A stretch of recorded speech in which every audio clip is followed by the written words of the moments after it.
السلام علیکم ملګرو، تاسو ته پته ده چې زموږ په اسلام کې چې دي نوکان غټول کې ګناه دی که نه. نو راشئ نن حقیقت وګورئ که نه، چې کله نوک کټ کړي او د مایکروسکوپ باندې وګوري نو په هغه کې څومره جراثیمي او څومره بکټیریا پکې. نو راځئ دا ویډیو راسره وګورئ ملګرو. لیکن نن سبا که تاسو زموږ سوچ تاسو وکئ نو زموږ نوجوانان او زموږ زنانه په دې کې ډېر زیات اخته دي، دا غټ غټ نوکان یې پرېښي. نو نن به حقیقت ښکاره شي چې په دې کې څومره جراثیم دي، موږ ته څومره نقصان نه کوي. لیکن الله پاک موږ له ډېر ښایسته دین راکړی دی، لیکن موږ پرې عمل نه کوو. موږ له پکار چې خپل دین باندې عمل وکړو، ځکه چې د یو نوک تاسو وګورئ په دې کې څومره نقصانات، نوکان غټ غټ پرېږدو نو موږ ته څه نقصانات راشي. ویډیو راسره وګورئ، زه بیا خپلې یو څه خبرې کوم.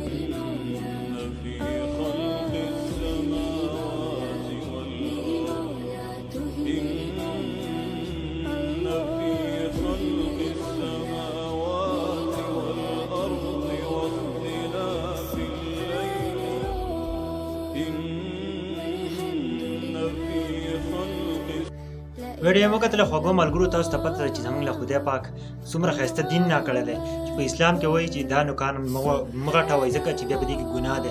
لیکن بل طرف ته که موږ سوچ وکړو که دا نوکان موږ غټ کړو او په دې باندې موږ خوراک وکړو نو موږ ته جراثیم دننه لاړ شي، موږ ته بیماریانې لګي، قسمه قسم بیماریانې لګي. نو موږ ته الله پاک ډېر ښایسته دین راکړی دی، موږ ته پکار چې په دې باندې عمل وکړو. که نن سبا تاسو سوچ وکړئ نو موږ نوجوانان ډېر زیات بل طرف ته روان دي، دا نوکان غټوي، هر یو نوک غټ کوي، غټ غټ نوکان یې پرېښي. او زنانه که تاسو سوچ وکړئ هغه هم غټ غټ نوکان پرېښي.